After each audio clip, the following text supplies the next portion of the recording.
So typically we're talking about spraying corn when it's tasseling, which last year was late July, early August. Corn was 8 to 14 feet tall.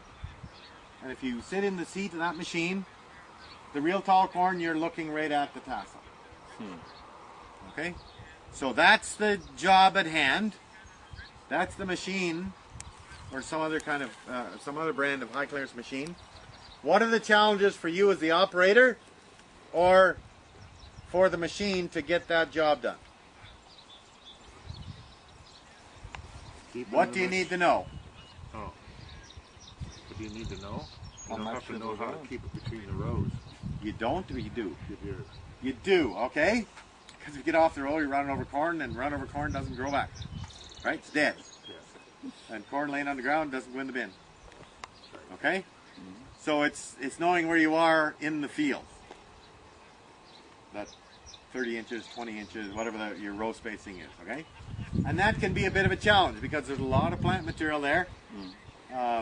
If you get off a little bit, you run some corn over, and then you get back on the row, and so on. Okay? What if we were to spray it across the row? You're the first one that said, yes, let's do that. You betcha. Because the last guy sat here says, no, anybody can run down the row. If you've got hills or sandy ground, or it's loose at all, spray across it. And don't look back. Don't look back. Like that. We've done it on in-crop roundup, and don't even, 2 weeks later, you don't even know you're there. And tramp, You're tramping a lot less than if you're trying to keep it on the rows, because if you're on a sandy hill, it starts, doesn't it, Brad?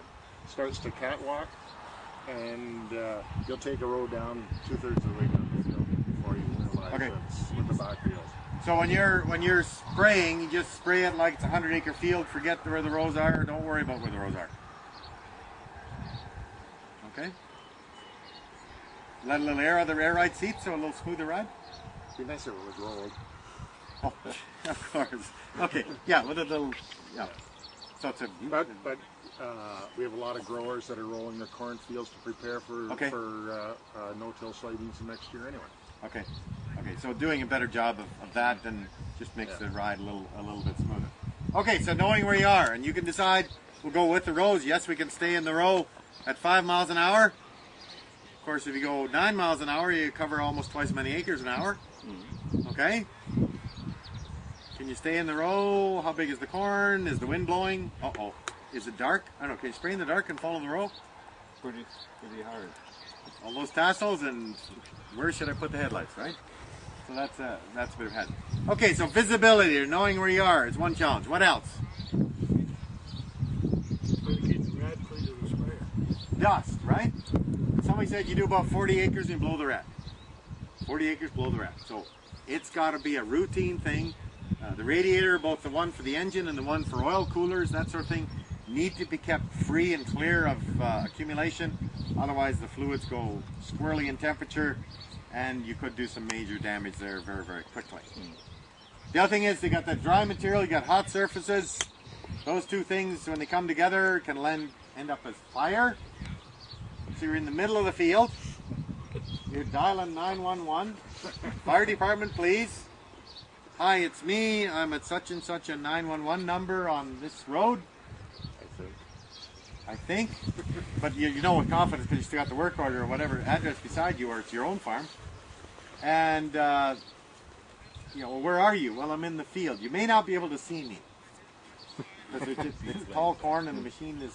For smoke. You look for smoke, right. Okay. So if you've got a fire situation out there, you're the closest one, and chances are help's not going to come for you.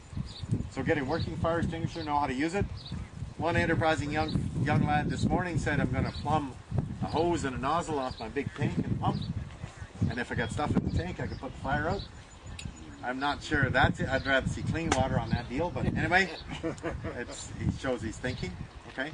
The other thing is if you break down in the middle of the field, the repair truck isn't likely going to come and get you. Okay, so make sure you're working well. Okay, so we got that aspect. What else do we have to think about? We got visibility, we got fire, rat plugging. What else?